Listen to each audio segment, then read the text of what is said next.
Salut, moi c'est Joanie et je dis souvent que je suis obsédée par la Gaspésie.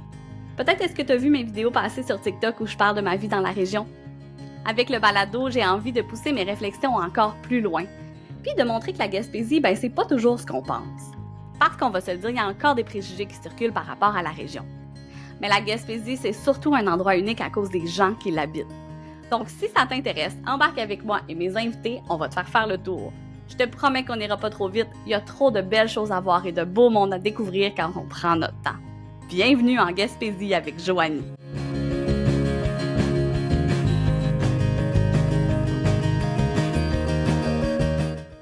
Aujourd'hui, je reçois une personne vraiment inspirante. J'ai eu le plaisir de la découvrir dans les dernières années et j'ai été impressionnée par sa carrière internationale, mais surtout par son côté très terre-à-terre. Certains l'ont connue lorsqu'elle était à la radio, d'autres la connaissent plutôt comme animatrice dans des événements, mais elle est aussi narratrice. Dans les dernières années, elle a raconté les histoires de marques comme Tropicana, Toyota, Nespresso, Quaker, Walmart, Miss Vickies et plusieurs autres. Et c'est de sa maison dans la baie des Chaleurs en Gaspésie qu'elle fait tout ça. Stéphanie Gauthier est avec nous aujourd'hui. Bonjour Stéphanie. Allô, Joanie, quelle présentation! Mon Dieu, je suis comme touchée. Ouf, j'ai chaud. Je suis bien contente d'être avec toi, en fait, parce qu'on a souvent de belles conversations comme ça à l'improviste. Et puis, je t'avoue que c'est la toute première fois que je dis oui à être invitée à un balado. J'aime plus poser des questions, je pense, qu'ils répondent d'habitude. Je suis plus à l'aise. Donc, fallait vraiment que je me sente à l'aise avec toi puis que j'ai envie qu'on parle de notre amour réciproque de la Gaspésie puis de nos passions des communications aussi. Je suis vraiment hyper emballée de te recevoir parce que, comme tu le dis, j'ai toujours un grand plaisir à discuter avec toi. Puis d'emblée, j'aimerais savoir, t'es-tu une petite qui, toi? Moi, je suis une petite Gautier de Bonaventure. Ma mère est une Bugeaud de Saint-Siméon et je suis donc une hybride, comme j'aime le dire.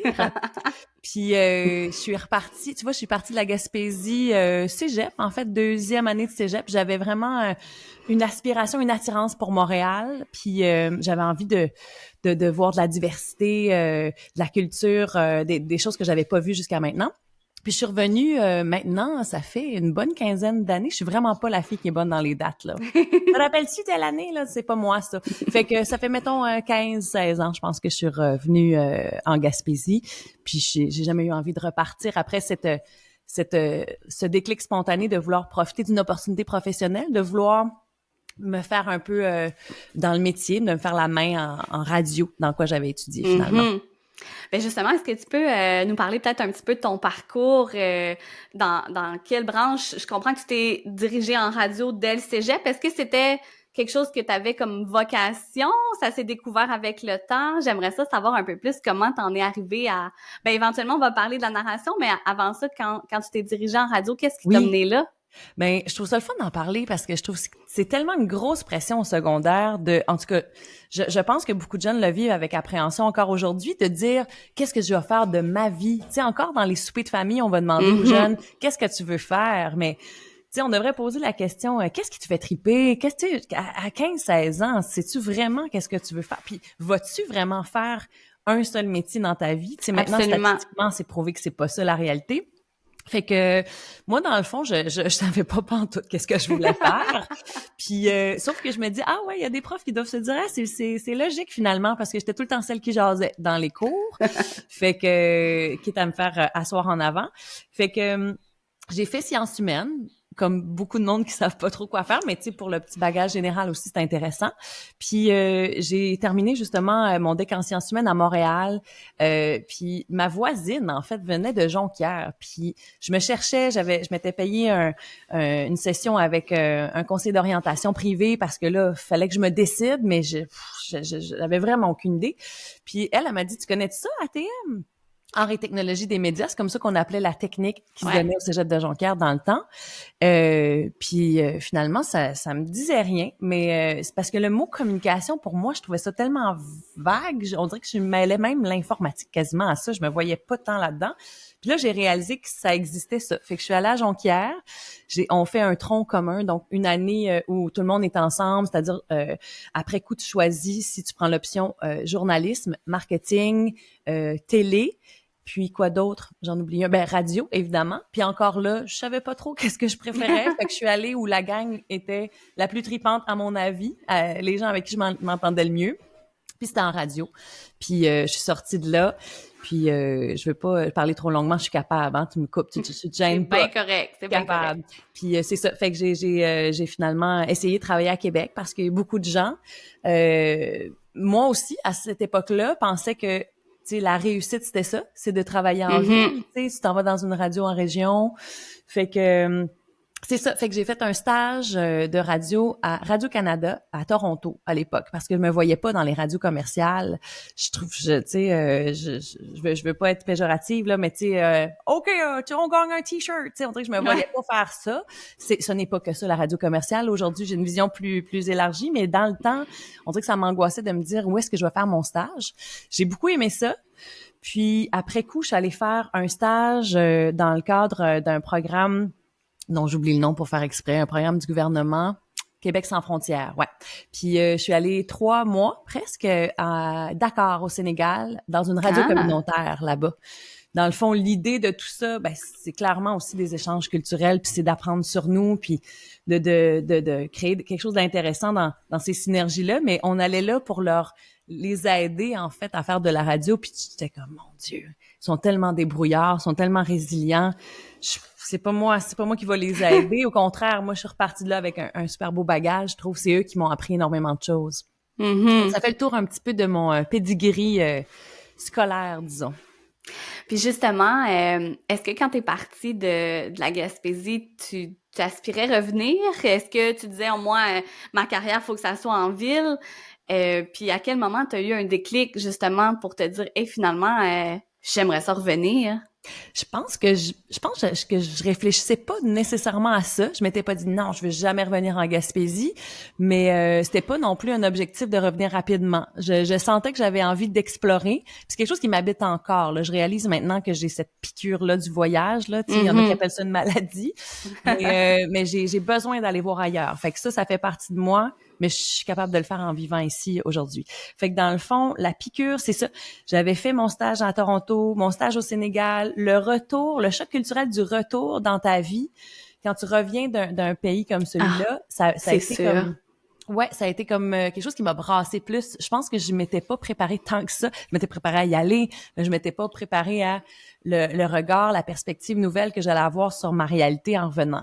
Fait que je me cherchais pas mal, je t'avoue, cet été-là. Puis je me suis dit, bon, ben regarde, je vais aller à Québec, puis je vais amener quelques CV sous le bras, parce que dans le temps, c'était ça. On avait nos CV imprimés qu'on allait porter en cognant aux portes. Puis je vais essayer de travailler à la radio. Fait que finalement, je me suis pogné une job dans un bar à Québec. Puis j'essayais d'aller faire, justement, d'aller rencontrer des gens dans les radios pour y trouver une job. Ça n'a pas vraiment marché. Puis j'ai atterri même à la radio communautaire, je me rappelle plus laquelle, à Québec. Puis ils m'ont dit, ben, viens, on va faire un petit test avec toi. Puis je suis arrivée, j'étais tellement terrorisée, sérieusement, là, j'étais pourrie, là, tu sais, puis c'était comme un échec, tu sais, le gars était là, si bol.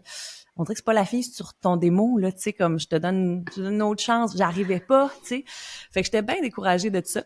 Puis à un moment donné, les gens de UFM cherchaient quelqu'un.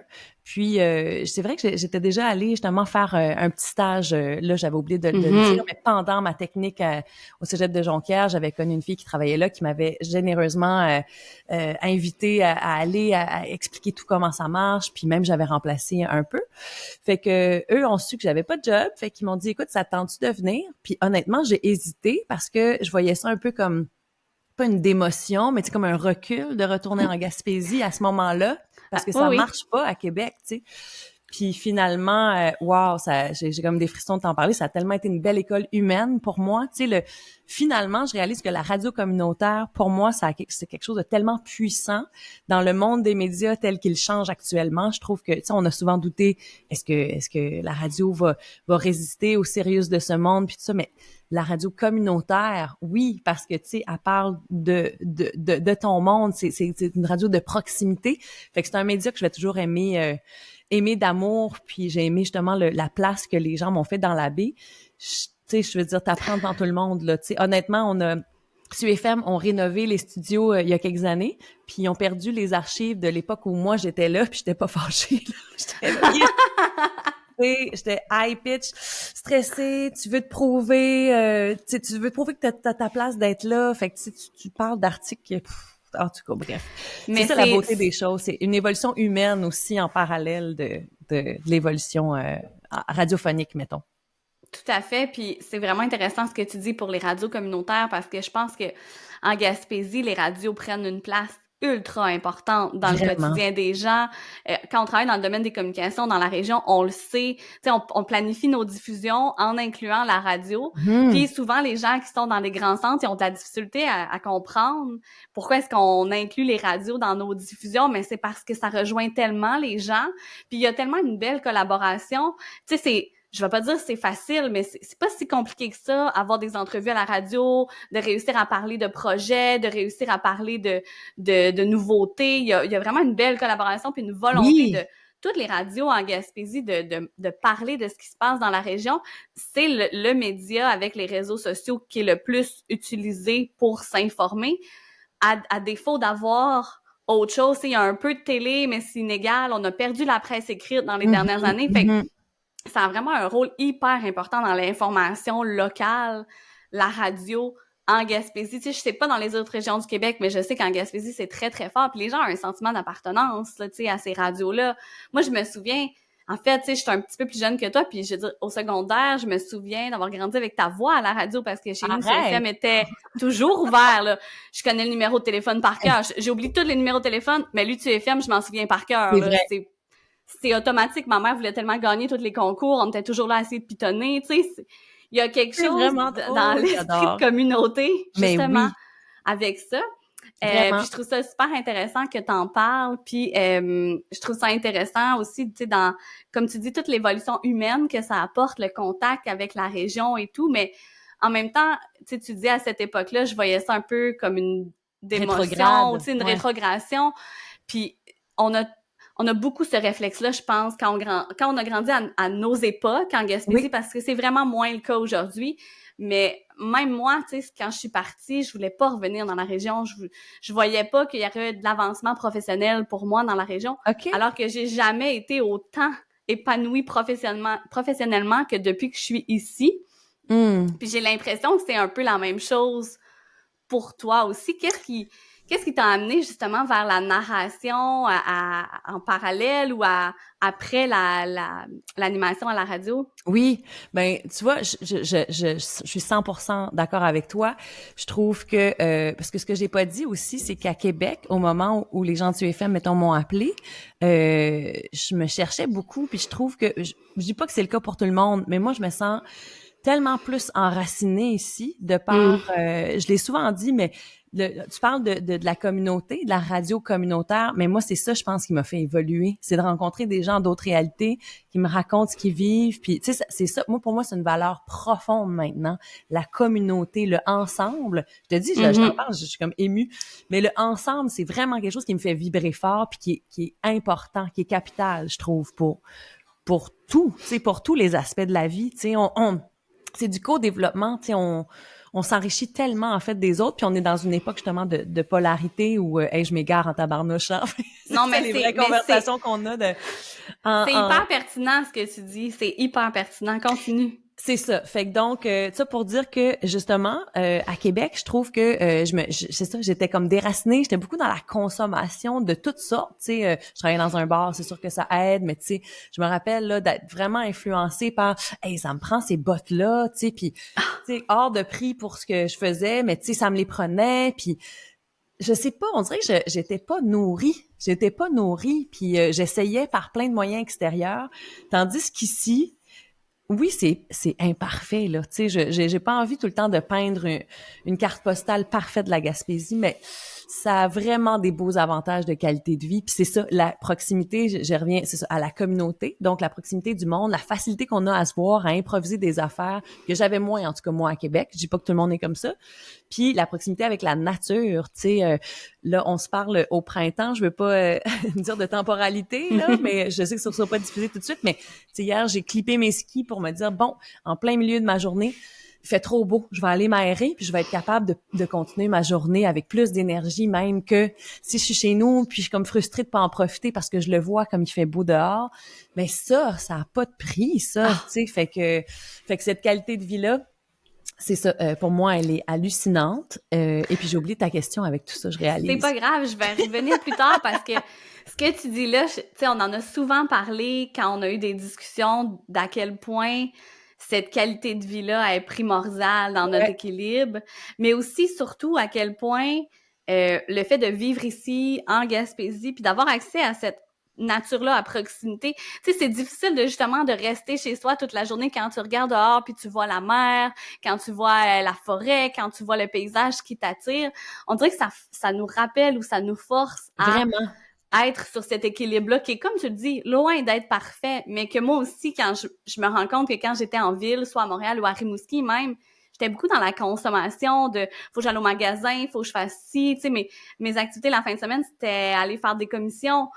Puis, on peut le faire ici aussi, là. Je dis pas que c'est pas possible de le faire. J'en connais beaucoup des gens qui commandent en ligne parce qu'on a peut-être un peu moins de choix. Mais il y a comme une dimension qui nous entoure, qui nous englobe, qui est tellement forte que c'est difficile de pas répondre à cet appel-là. Vraiment, vraiment. Puis tu sais, tu parles de magasiner. Encore là, je te parle de moi, là, tu sais, c'est pas un jugement par rapport aux gens qui font différemment, mais tu sais, la satisfaction, c'est quoi cette émotion-là? En tout cas, je vais dire la joie. La joie de, tu sais, oui, on peut commander en ligne, mais moi, de toute façon, je suis pas une fille qui aime magasiner, là. Tu sais, j'apprécie le beau, mais tu sais, c'est pas quelque chose qui m'appelle vraiment. Mais la rencontre avec les artisans d'ici, là, tu sais, je vais parler de ma grande amie Nadine, qui a la boutique d'Unique à Bonaventure, à laquelle je sais que tu vas aussi, tu sais. Mais J'adore. elle est là. C'est des rencontres, c'est des jasettes, c'est encourager. En tout cas, c'est soutenir quelqu'un qui a fait le choix de vivre ici puis de nous offrir des beaux produits. Il me semble qu'à chaque fois que je fais ce genre de contact-là, ou aller me chercher des légumes bio, là, tu sais, le panier offert par le fermier du village ici à Caplan, tu sais, c'est la même affaire, c'est le contact, ça revient à la communauté, tu sais, il y a ça. Vraiment. Qui, moi, me nourrit énormément. Fait que oui, c'est sûr que ça m'arrive, moi aussi, de commander en ligne parce que j'ai besoin de telle affaire puis je le trouve pas. Mais encore là, ça revient à... Je trouve qu'on cultive quelque chose de beau ici, pour vrai. Puis c'est ça, ça me rend fière de faire partie de cet écosystème-là, mettons. Je suis à la même place que toi. C'est difficile d'aller quelque part puis de pas piquer une jasette, de prendre le temps de parler avec les gens, même si on se connaît tous un peu parce qu'on sait tout un peu on est qui, mais est-ce qu'on connaît vraiment les gens pas tant que ça, mais de quand même prendre le temps de jaser, moi j'aime ça. Tu sais, c'est quelque chose qui me manquait beaucoup. Autant quand j'étais jeune, ça me dérangeait là, quand j'étais ado, j'avais hâte que plus personne sache je suis qui puis de partir puis j'avais besoin de vivre des choses là, puis de me découvrir. Ouais. Mais quand je suis revenue, c'était la chose qui ça me faisait tellement du bien là qu'on me reconnaisse puis qu'à la boulangerie ou à la bibliothèque qu'on prenne le temps de me parler de quelque chose qu'on avait vu par rapport à moi ou l'impression d'appartenir à une communauté. C'est vraiment ce que tu dis là, c'est vraiment ça moi. Ouais. T'as raison, c'est exactement ça. Puis tu sais, des fois, ça nous arrive toutes là d'être je dis toutes parce que je parle de la fluctuation des hormones de la femme, tu sais, ça nous arrive tous parce que les gars aussi, ça leur arrive que ça leur tente pas tant que ça de jaser ou ils sont un peu pressés. Mais sérieusement, justement, t'arrives à l'épicerie, à la poissonnerie, puis tu rencontres quelqu'un, puis tu jases, puis tu réalises que ça a juste fait du bien, puis souvent, ça peut avoir changé ton humeur, tu sais, ce contact-là, cette proximité-là. Tu sais, moi, je trouve qu'on parle souvent, vraiment souvent, on me parle du patinage en Gaspésie. Puis c'est drôle, je vis peut-être dans une bulle de verre, mais moi, mon entourage, il patine pas, tu sais, puis je veux pas dénigrer ça, mais je veux dire... On n'a pas le temps assez de jaser de nos vies pour parler de celles des autres. Tu sais, je veux dire, moi, je veux savoir comment tu vas, tu sais, qu'est-ce qui t'a trippé de ce temps-là, c'est quoi tes défis, que tu me parles de toi. Fait que, bref, dans mon entourage, moi, je le sens pas, mais je pense que le patinage dont les gens parlent, c'est comme l'effet peut-être un peu pervers, disons, du care. Je le dis en anglais parce que j'ai pas trouvé le mot en français qui fit, mais tu sais, carer de quelqu'un, comme qu'on dit par ici. Ouais. Donc, se soucier, c'est ça le terme, mais on dirait que c'est pas pareil. Fait que tu sais, dans le fond, tu sais, on parle beaucoup de la solidarité ici. Moi, je la vois au quotidien. Fait que je pense que c'est juste ça le revers. On se connaît tous, puis oui, on est là, puis on est volontaire à t'aider, puis on prend tes nouvelles. Mais ça se peut que le revers de ça, c'est que les gens parlent de ta réalité, tu sais. Puis je me dis, si c'est ça le prix à payer finalement pour vivre dans une communauté, si c'est ça arrive, je trouve ça pas si pire, tu sais, de mon expérience, encore là. Tu vois, moi, je suis venue appeler ça de la bienveillance maladroite. Tu sais, je pense Ah que oui, oui, vraiment. ça part d'une bonne place. Ça part du fait que les gens vivent, ils sont tellement fiers, tellement contents que tu fasses partie de cette communauté-là que des fois, C'est ça. ça peut dépasser certaines limites. En même temps, comme j'ai souvent dit, c'est un choix qu'on fait, là. Tu sais, moi, ça me dérange pas ce que les gens peuvent dire, puis c'est un choix que je fais, je suis capable de vivre ma vie, puis si quelqu'un pense quelque chose de moi, tant pis si c'est pas positif, là, Mhm. tu sais, ça vient pas Tellement. nécessairement m'affecter. Fait que je pense que c'est des choix aussi à faire éventuellement de comment on veut vivre sa vie. Puis, comme tu dis, pour moi aussi, c'est un bien moindre prix à payer pour tout l'aspect de communauté, puis je serais intéressée de t'entendre aussi sur ça. Tu sais, quand tu étais à la radio, c'est quand même une forme de personnalité publique en Gaspésie. Mais moi, depuis que je fais des vidéos sur les réseaux sociaux, je sens vraiment que les gens sont fiers, là, tu sais, sont tellement Mhm. contents de voir ce succès-là. Puis des entrepreneurs m'en ont parlé aussi dans la région, tu sais, ils ont même pas lancé leur projet que tout le monde est en arrière, tout le monde est comme tu vas réussir. Il y a un gros côté, on a souvent entendu l'envers, mais je trouve qu'il y a vraiment un côté porteur d'être dans cette communauté-là. Est-ce que c'est quelque chose que toi, tu as vécu quand tu étais à la radio?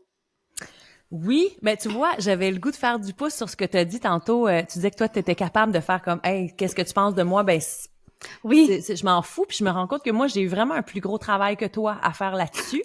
Je ne sais pas si ça parle de nos tempéraments ou de notre confiance en soi, finalement, tu sais, mais là, j'ai 40 ans, puis je me rends compte que là, je suis plus capable de faire la part des choses. Puis c'est des gens comme Karen Larocque, entre autres, qui Oui. est psy, que j'adore. Ben, non, je fais toujours cette erreur-là. Qui a été psy pendant plus de 17 ans, puis qui est maintenant autrice, conférencière, puis est hallucinante, en fait. Ce qu'elle fait, c'est de la promotion de la santé mentale en nous outillant, puis en nous faisant comprendre c'est quoi ces émotions-là qu'on vit tous, puis qu'est-ce qu'on peut faire avec ça. Fait que je l'adore.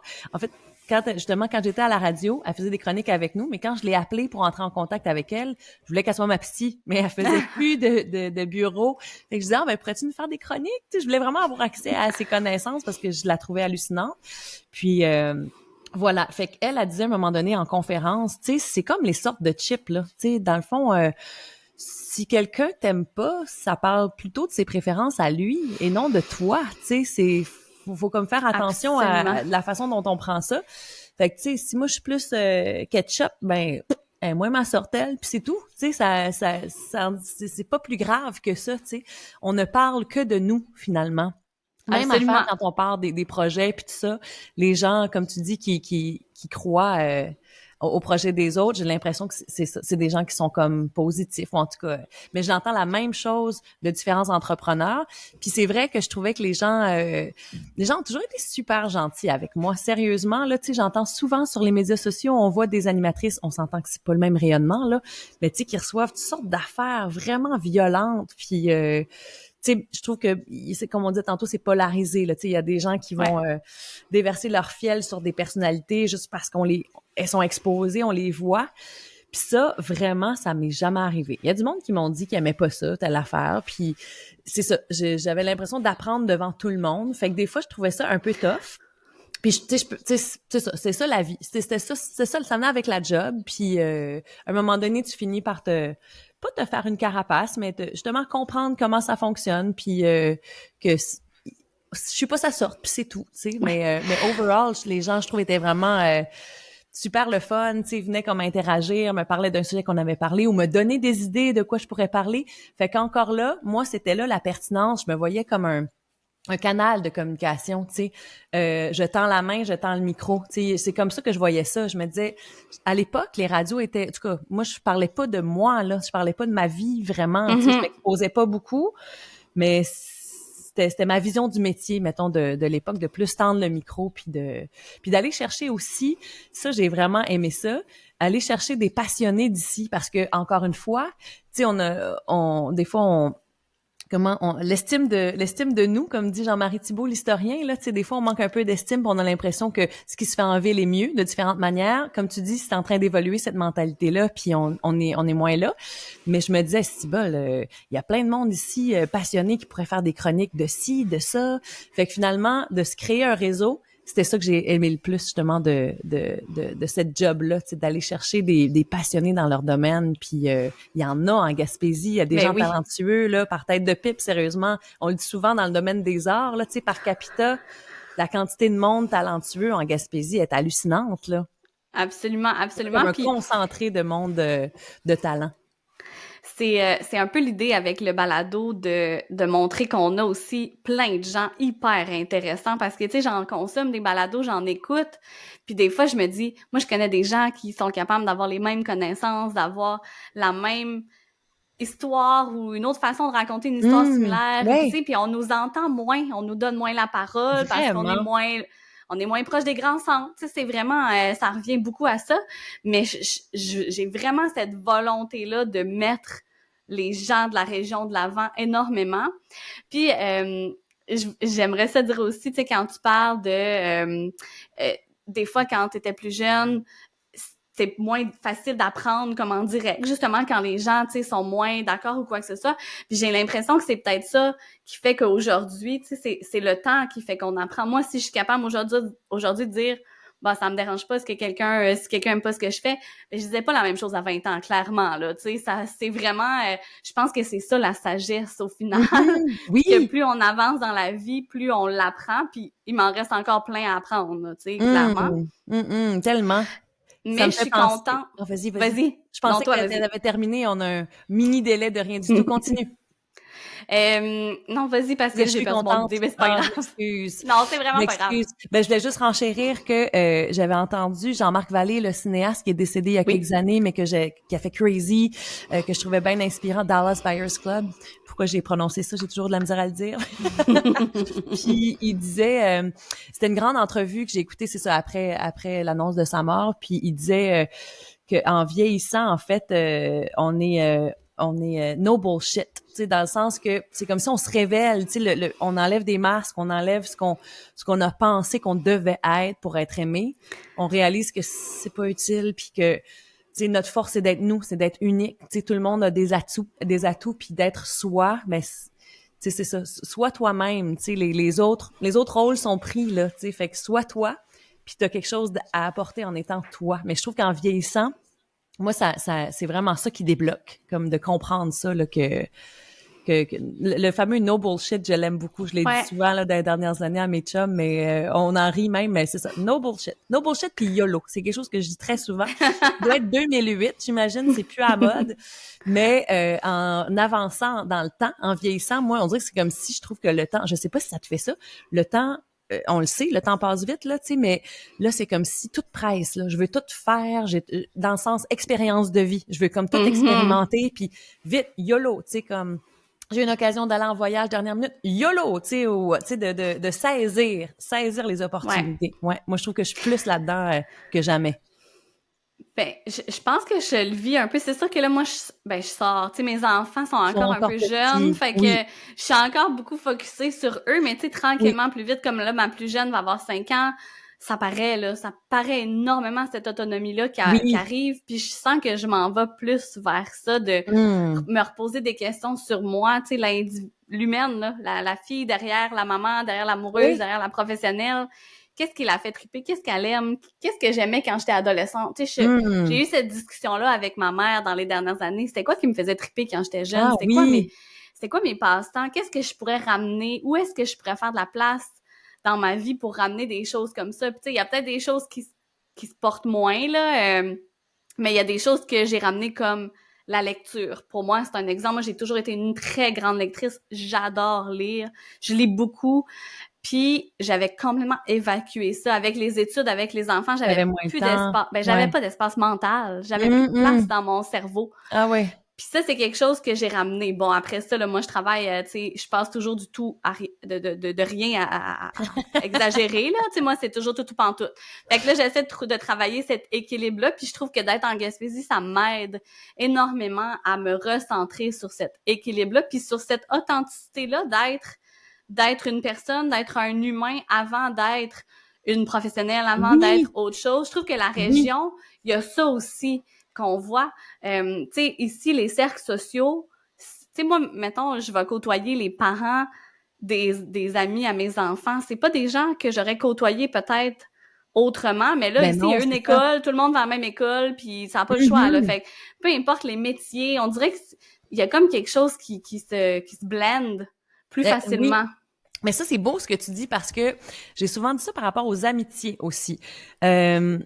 Souvent, on me dit, Seigneur, vous êtes donc bien amis depuis tout le temps. Tu sais, notre gang d'amis, on est amis certaines depuis le primaire, tout ça. Puis, à un moment donné, on s'est mis à regarder ça en disant, ouais, hein, c'est vrai, on s'est jamais lâché. Puis, il y a eu des bouts de tough, là. Tu sais, il y a eu des moments où, wow, tu sais, certaines de ces amis-là vivaient un conflit. OK, conversation difficile, puis ça. Mais finalement, à 40 ans, je trouve ça tellement trippant de les avoir encore à mes côtés. Puis on s'aime malgré qu'on se connaît vraiment. Tu sais, c'est drôle à dire, mais on se connaît nous des fois. Ouais. Puis on se disait justement ce que tu viens de souligner là, c'est que je trouve que la Gaspésie force à se mélanger avec des gens qui sont pas nécessairement comme toi. Fait que je trouve que ça amène une ouverture, tu sais.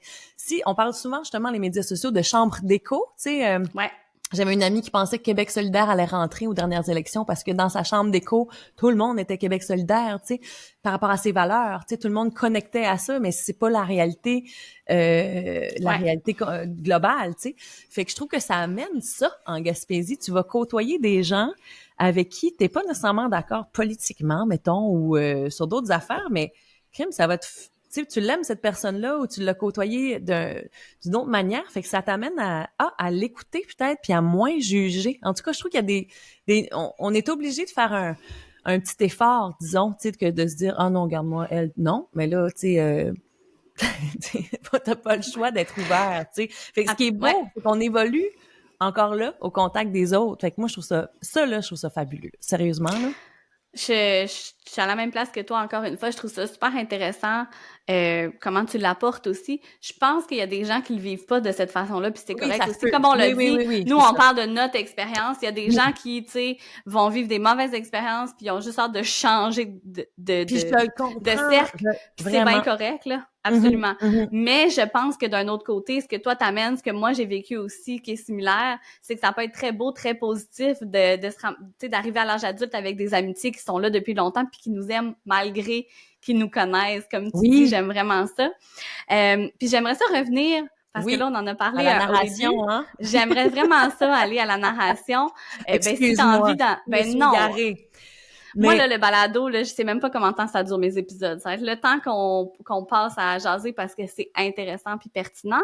Mais ce que je trouve fantastique avec toi, au-delà du fait que t'es une humaine que je trouve intéressante à discuter avec, puis tu sais, c'est le fun d'avoir des belles réflexions profondes.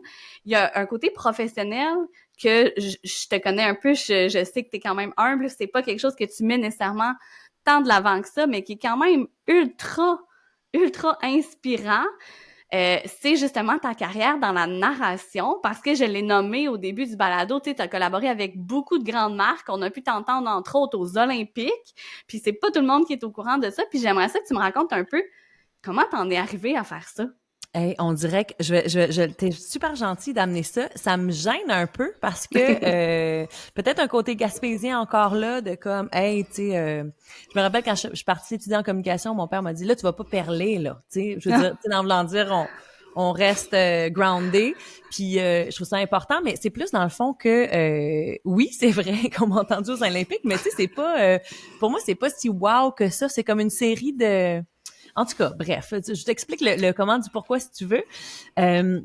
Justement, ça commence à la radio. Je suis à la radio un été, une belle journée de juillet, là. Tu sais, il fait chaud, puis beaucoup de monde sont en vacances à la radio. Fait que, tu sais, je dis tout le temps la blague, j'étais quasiment toute seule là-dedans avec la secrétaire, là. Tu sais, pour vrai, il y a vraiment pas beaucoup de monde. Puis, il y a un homme qui se pointe il a besoin de louer un studio. C'est un gars qui fait de la narration dans la vie, puis il a pas l'équipement nécessaire. Il est en vacances à Carleton parce que sa femme vient de là, Christian, que je salue. Puis là, il se dit, crème, je vais aller à la station radio locale. Ils vont sûrement pouvoir me prêter un studio. Puis, fait que finalement, ben oui, on va te dépanner certains. Fait que je mets genre une toune ou deux de plus dans la programmation en ondes parce que faut que je me libère pour aller enregistrer ces choses à lui. Puis on discute, puis il me dit, toi, tu fais ça de la narration? Puis je dis, ben, je fais des pubs ici, là, tu sais, mais je comprenais comme pas de quoi il voulait parler, tu sais. Un peu comme quand on m'a parlé des communications, je comprenais pas trop c'était quoi, tu sais. Fait que il me disait, ben, tu sais, moi, je fais ça dans la vie, je fais juste ça dans la vie, faire de la narration. Fait qu'il m'explique que justement, il y a tout un univers de, ben oui, on dirait que c'est comme une job invisible, ça, dans le sens où on les entend, les narrateurs, les voix hors champ, mais ils font partie d'un tout, puis on dirait qu'on les remarque pas. Fait que je m'étais jamais arrêtée à ça. Puis finalement, de fil en aiguille, lui a soumis mon démo sans que je le sache à un de ses plus gros clients qui a aimé ma voix, puis je sais pas pour quelle raison, mais il était un peu tanné de leur voix francophone féminine, fait qu'ils m'ont demandé si ça m'intéressait de faire cette gig-là, comme je le dis communément, donc ce contrat-là. Puis c'est ce qu'on appelle du e-learning, fait que c'est pour des gens, là, dans ce cas-ci, c'est des employés, mettons, pour Chrysler Canada, les employés de chez Chrysler au Québec, finalement, les francophones, ou en Ontario francophone, ou en tout cas, il y a des communautés francophones partout au Canada, en tout cas. Donc, reçoivent une vidéo dans lequel on leur donne des outils, dans le fond, pour mieux orienter les clients, on leur explique des produits, la. Fait que ça a été ça. Mon premier pas là-dedans. Puis quand je suis tombée enceinte, ben tu le sais, c'est une réalité moins le fun. Ben je vais le dire en Gaspésie, mais c'est partout pareil au Québec. Le manque de place en garderie. Fait que là, je voyais mon retour au travail. Je me disais comment je vais faire ça parce qu'à l'époque je co-animais l'émission du matin, puis je faisais on appelle ça le mid, donc la mi-journée. Je me disais, comment je vais faire pour être à Carleton à 7h30? Puis, tu sais, j'ai pas de garderie, j'ai rien. Tu sais, c'était, premièrement, si t'as une garderie, elle ouvre pas à 6h30 le matin, là, tu sais. Fait que, on dirait que ça devenait de plus en plus impossible. Puis, mon chum, qui est entrepreneur, et qui est aussi, parallèlement, mon ami depuis 25 ans, qui me voit aller, puis qui me disait, pourquoi tu t'essayes pas, tu sais, à juste faire tes petites affaires ici, puis, tu sais pas. Fait que j'ai cogité à ça. Le congé de maternité, je trouve, donne un recul, en fait, où tu repenses à toutes tes affaires, tes automatismes, en fait. Fait que j'ai trouvé que c'était quand même une pas pire idée. Puis je me suis lancée. Mais écoute, quand je me suis lancée, c'est la pandémie qui est arrivée. Puis j'étais là, mais quel mauvais move. Encore là, mon chum me disait, tu sais pas, ça peut t'avantager. Puis il avait raison, parce que dans le fond, à l'époque, ça m'était arrivé pendant que j'étais dans mon congé de maternité de faire une audition, puis il y avait un contrat à Montréal, ils m'ont choisi, puis finalement ils m'ont dit ben il faut que tu sois à Montréal, tu sais, c'est parce que je vais accoucher dans le prochain mois, là, tu sais, je pourrais accoucher là, je vais pas monter à Montréal. En plein mois de juillet, justement, puis non, ça se peut pas. Fait qu'ils m'ont dit, ben, je suis désolée. Puis je leur avais proposé d'enregistrer à distance. Déjà, ça se faisait avant la pandémie, mais ils n'étaient pas habitués à ça pour certains clients. Puis là, la pandémie a fait en sorte que ça a légitimisé tout ça. Fait que déjà que j'avais, moi, mon équipement ici, à ce moment-là, il y a beaucoup de comédiens, parce qu'il y a beaucoup de comédiens qui font le même travail que moi. Là, si vous vous mettez à écouter là à la télé, là, vous allez reconnaître là, certaines voix. Là, on entend souvent Hélène Bourgeois-Leclerc, mettons, on l'entend vraiment souvent. En tout cas, bref. Fait que tout le monde s'est mis à s'équiper. Fait qu'il y a eu une rupture de stock dans les micros, dans les cartes de son. T'sais. Fait que j'étais comme super chanceuse d'avoir déjà acheté mon stock. Puis fait que, ça a été un avantage pour moi. Puis l'histoire du international, ça me fait un peu sourire, mais je comprends, c'est ça. C'est que dans le fond, ça a une portée parce que la beauté de travailler de la maison maintenant, c'est que tu peux travailler avec n'importe qui. Fait que j'ai commencé à envoyer mon démo à gauche, à droite. Je me retrouve sur des plateformes d'audition aussi. Ça marche de la même manière qu'une comédienne. Dans le fond, ils envoient un texte, ils disent un peu les directives, qu'est-ce qu'ils aimeraient comme intention dans la voix. Puis, tu soumets, dans le fond, une audition. Tu fais 2-3 prises, dépendamment de ton inspiration. Puis, tu l'envoies. Puis, des fois, tu n'as aucune nouvelle de ça, en fait, la plupart du temps, parce que c'est un ratio... ça, c'est relatif à chaque narrateur. Là, je sais pas. Mettons, t'as peut-être une audition sur 5, tu sais, mettons. Fait que c'est sûr qu'il faut que tu lâches prise sur ça après. Puis, mais c'est ça. Fait que la beauté de la chose, c'est que à partir justement des plateformes, ben il y a certaines agences qui sont venues me voir, m'ont dit, hey, on aime ta voix, on aimerait t'avoir dans l'espèce d'écurie. Mais moi, je suis pas attachée à personne, si tu veux. C'est-à-dire que je travaille avec plein de gens, mais je suis agente libre là-dedans.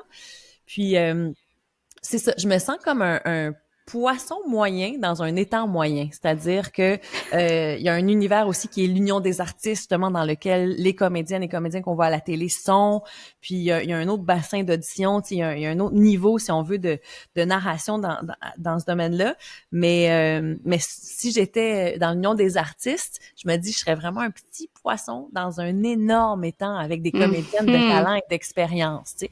Mais je t'avoue que c'est une réflexion que j'ai aussi depuis cette année, là, on me parle de ça, on dit, ouais, mais ça donnerait aussi accès à d'autres choses. Fait que, tu sais, moi, je navigue à vue. Je sais pas pour toi, mais j'ai jamais eu de plan de carrière ou de plan de vie, tu sais. J'ai pas des objectifs à cocher, tu sais.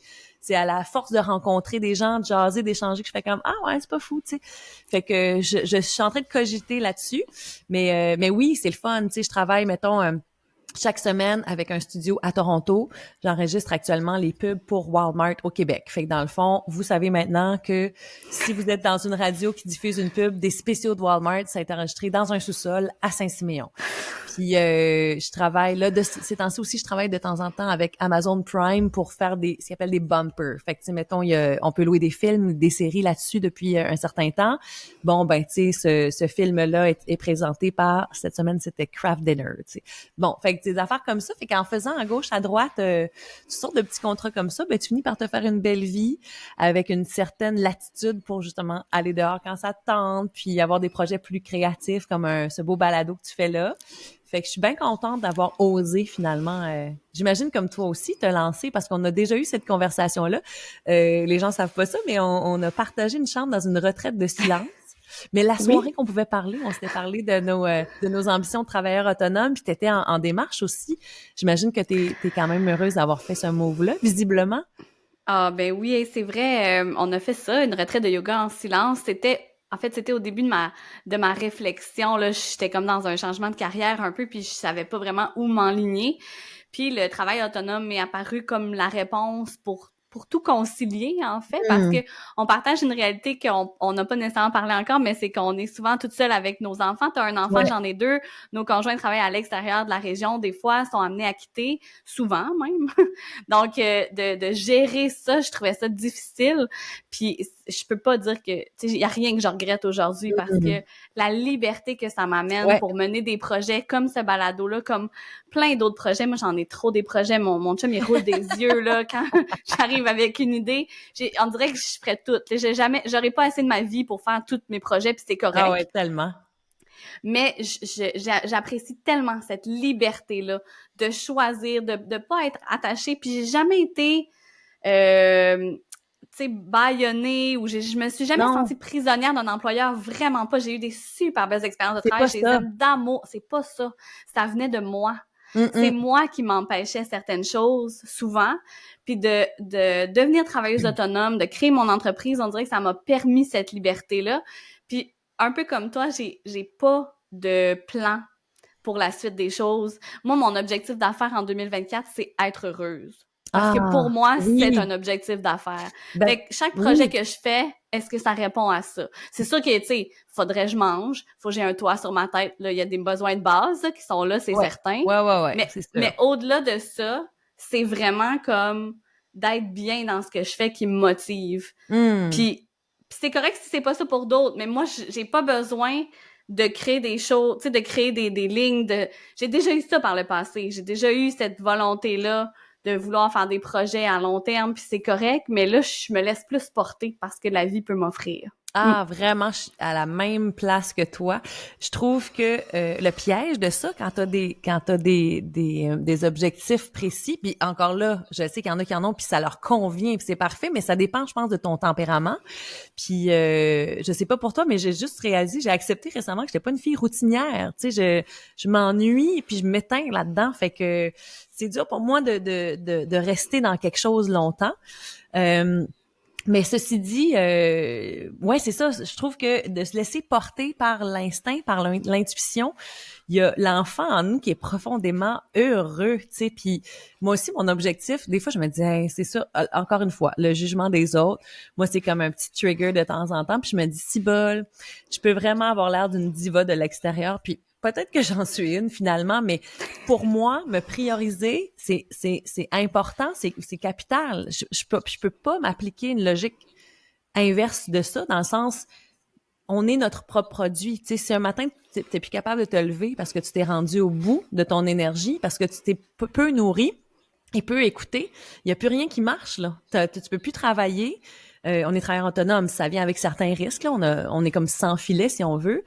Ton organisation de famille fonctionne plus. Ton chum peut plus s'en aller. Tu sais, fait que moi, on dirait que ça, tôt dans ma vie, je pense, j'ai intégré ça. C'est une valeur, je pense, le besoin de prendre soin de sa santé, à quel point c'est précieux. Fait que oui, moi, des fois, il y a des semaines où je fais des siestes l'après-midi, je tasse ce qu'il y avait, puis je me dis, demain, j'aurai peut-être plus d'énergie, mais là, j'ai besoin de faire une sieste. Ou justement, hey, il fait beau soleil, il faut que j'aille dehors, tu sais, parce que tu peux faire ta journée, puis continuellement faire des tâches, puis répondre aux besoins des autres, mais pour moi, c'est pas de même que ça marche. Tu sais, il faut recharger la batterie quand elle est pas complètement à plat. Puis la voix, je l'ai appris à mes dépens à un certain moment donné. L'année passée, j'ai perdu la voix comme 3 fois dans la même saison. Tu sais, puis là, ça commençait à me stresser pas mal. Puis finalement, on a des professionnels, encore une fois, passionnés dans la région. Je sais que tu les connais aussi. Je pense à Acupuncture BD Chaleur, Pat et Catherine, que j'adore, qui m'apprennent énormément de choses sur comment fonctionne mon corps, puis m'aident justement à prévenir, à prendre soin finalement en amont. Puis j'ai réalisé que la voix comme ça qui lâche, c'est de la grande fatigue, tu sais. Fait que si tu continues non-stop à faire les choses comme tu le fais, ça marchera pas, là, tu sais. Fait que ça, je trouve justement, je pense, encore une fois, qu'être en Gaspésie, puis au contact de la nature, ça facilite la compréhension puis l'application de ça parce que tu vois la nature cyclique des choses, tu sais, je veux dire, on n'est pas tout le temps en bloom printanier, là, tu sais, ça se peut pas. Ça se peut pas.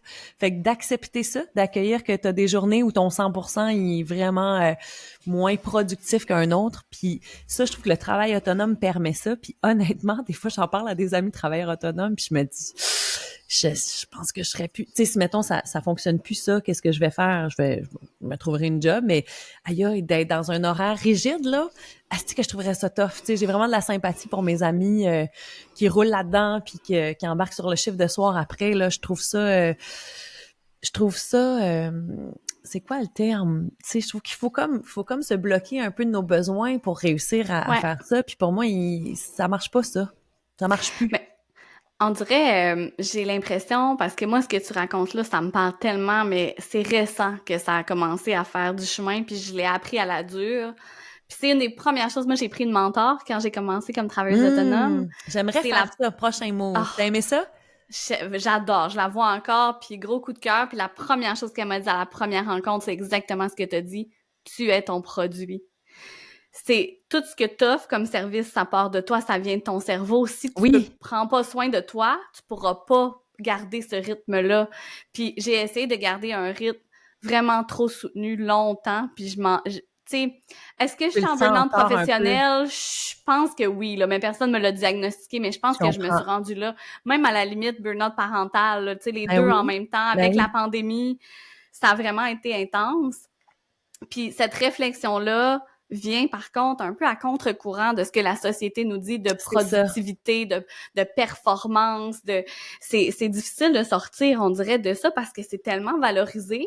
Mais j'ai l'impression que s'il y a un endroit où c'est possible de le faire, c'est ici. J'en rencontre des gens qui ont décidé de vivre selon leur rythme, qui est beaucoup plus en accord avec la nature, parce que c'est là autour de nous, puis ça nous l'invite beaucoup, puis tu sais, c'est drôle, quand on a eu les premières réflexions qu'on voulait revenir en Gaspésie, mon conjoint et moi, c'est justement pour ce rythme de vie-là moins intense. Mais je suis revenue dans la région, puis je suis retombée dans les mêmes pantoufles que j'avais toujours eues. Je voulais être productive, puis ça m'a pris du temps à m'en rendre compte. Puis c'est pas encore parfait, tu sais, je suis encore la fille qui a trop d'idées, puis qui a trop de projets, puis qui va trop souvent dire oui. Mais je travaille fort, tu sais, je fais de la thérapie aussi, là, mais je travaille fort pour essayer de comprendre ça. Puis le travail autonome m'aide beaucoup, justement, parce que je peux pas blâmer personne d'autre que moi si je le fais pas. Fait que Oui. j'ai pas le choix je suis imputable de toutes les décisions que je prends puis de tous les oui que je dis. Au final, je peux pas dire, c'est à cause de mon employeur, là, tu sais, c'est moi, mon employeur. Fait que j'ai intérêt à ce que ça fonctionne à long terme parce que tu l'as si bien mentionné, non seulement c'est dans la vie professionnelle, mais c'est dans la vie personnelle aussi. Je suis le pilier familial qui reste à la maison. Quand les enfants sont malades, ça va, je vais gérer, mais quand moi je suis malade, je suis vraiment contente d'avoir ma famille à proximité.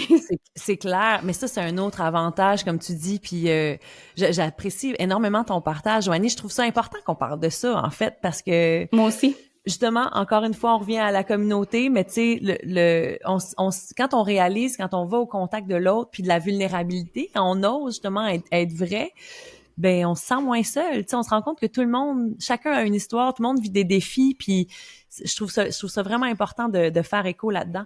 Mais oui, tu parles de la proximité. Tu sais, moi, honnêtement, nos familles nous ont tellement supportés dans la pandémie, dans le fait d'avoir des enfants puis un chum parti. Sérieusement, moi, j'aurais une gratitude infinie à ça. Puis je me rappelle de m'être fait dire par mon acupunctrice, Catherine, wow, c'est tellement touchant d'entendre ton histoire, comment la famille était autour pour des relais, en fait, tu sais, pour te donner du soutien, du support, du répit. Puis elle disait, ça devrait être ça. Tu sais, ça fait pas très, très longtemps que ça a changé et on vit dans un monde vraiment plus individualiste où on pense que le bonheur, c'est d'avoir toutes nos petites affaires puis d'être capable tout seul, puis là, on va être bien, tu sais, mais on se rend compte que ça marche pas, là. Tu sais, le Québec a encore un taux de... Le monde occidental a encore un taux de suicide assez élevé. Puis, en tout cas, je suis pas une experte là-dedans, c'est sûr, mais il me semble que quand j'entends parler de ça, c'est la déconnexion justement aux gens et à la nature, ce dont on parle depuis le début finalement, qui fait mal humainement. Tu sais, on est des animaux grégaires, on a besoin des autres. Tu sais, fait que ce soutien-là, que ce soit des grands-parents de liens de sang ou, tu sais, il y a un service des mamidous, sûrement qu'il l'a aussi ailleurs en ville, là, tu sais, mais il y a quelque chose de plus accessible ici, tu sais, t'entends parler. As-tu eu ce sentiment-là quand t'es arrivé avec tes enfants? T'avais des enfants quand t'es arrivé? Un, peut-être? Oui, j'ai deux, mais ma deuxième avait 5 semaines quand je suis revenue dans la God, région. okay. Ouais, c'était à recommencer, je ferais exactement la même chose, mais c'est quand même intense parce qu'on est revenu puis on se construisait une maison avec un nouveau-né en habitant chez mes parents. C'était pas ce que j'avais imaginé, tu sais, habiter chez mes parents avec mes enfants et tout, mais finalement, c'est ce qui m'a sauvée. Parce que le postpartum, là, les 3 mois post-accouchement, je les ai passés chez mes parents avec ma mère qui s'occupait de mon plus vieux parce qu'il n'y avait pas de garderie encore, puis qui faisait les repas puis le ménage, puis moi qui pouvais juste m'occuper de mon bébé parce que mon chum construisait la maison. Mais c'était ça avant. C'était ça avant. C'est vraiment ça, ouais. C'est ça, je me suis rendu compte. Wow! Ouais, finalement, c'est ça, comme un cadeau mal emballé. Tu te dis pas nécessairement que c'est ce que tu souhaites, mais ça tourne à être finalement ce que tu avais besoin. Exactement, puis c'est une des raisons pourquoi on est revenu aussi au final, c'est qu'avec mon conjoint qui part pour le travail, quand on a décidé d'avoir un deuxième enfant, on s'est dit qu'on pouvait pas rester à Rimouski parce qu'on avait moins ce cercle-là, ce village-là, alors que moi, je suis super chanceuse, je suis proche de ma famille élargie, mes oncles, mes tantes, mes cousins, mes cousines sont beaucoup dans la baie des Chaleurs, en fait, sont tous à Caplan puis à Saint-Siméon. Puis d'avoir ce réseau-là, de savoir qui appeler. J'avais trouvé un semblant de réseau à Rimouski quand même, je dois le mentionner, des gens fabuleux qui avaient été mis sur ma route. Tu sais, j'avais été chercher des gens qui venaient m'aider, par exemple, quand j'ai eu mon premier enfant, j'avais pris une femme de ménage.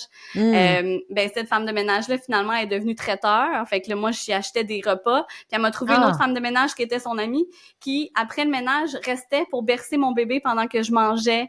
Me disait, si t'as besoin, appelle-moi. C'est une madame des Îles-de-la-Madeleine.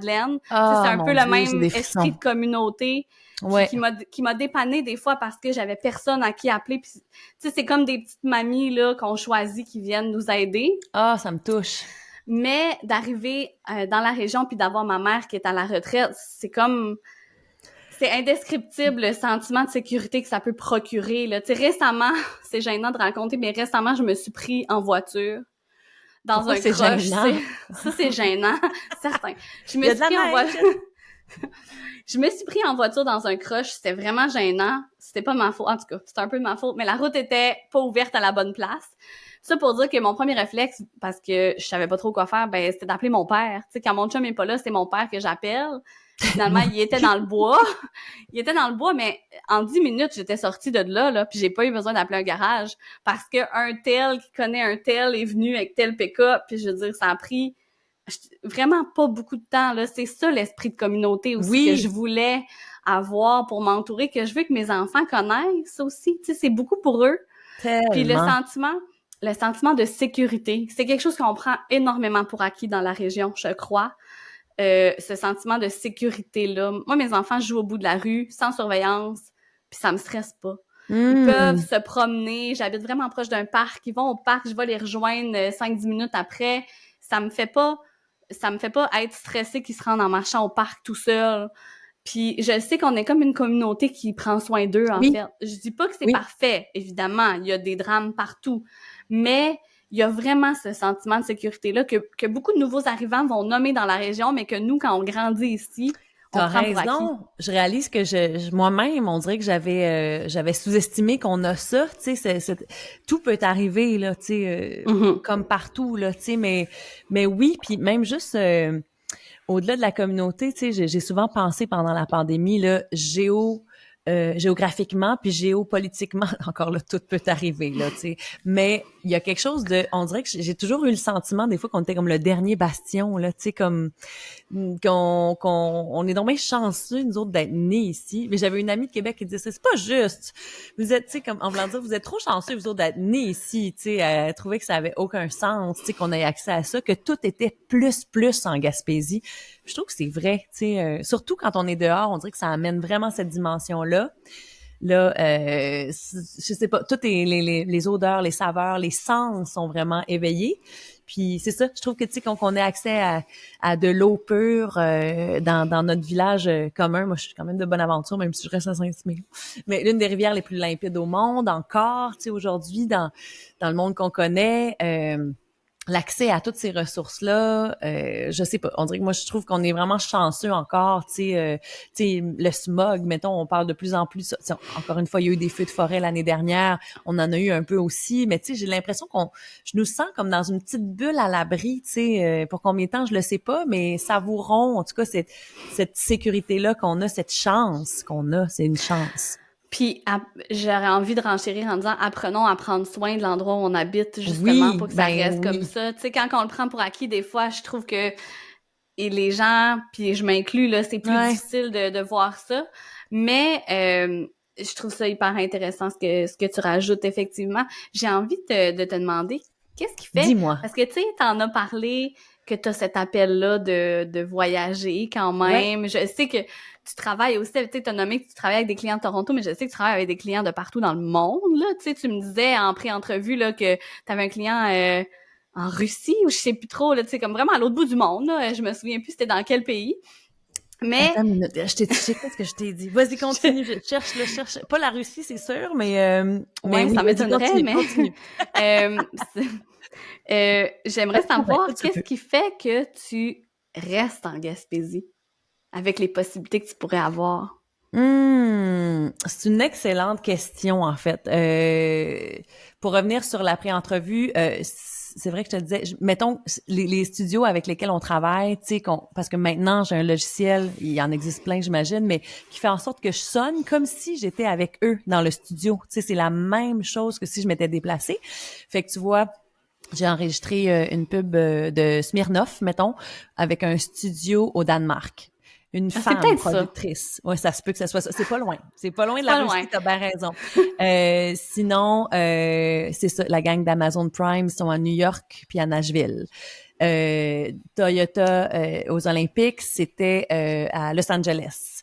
Sinon, il y a un gars à Vancouver avec qui je travaille souvent sur différents projets. Miss Vicky, c'était lui, entre autres. Fait que, tu sais, oui, ça bouge, puis ça sonne bien dans une conversation, là, mais tu sais, reste que c'est ça. Je suis branchée de chez moi, puis c'est juste que c'est ce que ça permet, la technologie d'aujourd'hui. Alléluia. Qu'est-ce qui fait que je reste ici? C'est ça, c'est une bonne question, parce que c'est une question qui est réelle dans ma tête, puis dans ma vie de famille aujourd'hui, parce que On dirait que j'ai réalisé que, la pandémie est terminée. Puis, oui, c'est vrai, moi, mon rêve aussi avec tout ça, mon envie, c'était d'être plus mobile parce que ça permet ça, pardon, de pouvoir travailler de partout. Puis j'ai expérimenté récemment, on a un couple d'amis qui nous ont invités dernière minute à un voyage. Dans le fond, il y avait déjà une villa de louer, puis on avait juste à payer notre billet d'avion puis se rendre, tu sais. Puis mon chum me disait, hey, je peux pas, tu sais, je suis attachée à un chantier, j'ai vraiment personne pour me remplacer, je peux vraiment pas y aller. Puis moi là, je fatiguais là, je virais de sourd dans la maison là, puis j'étais là.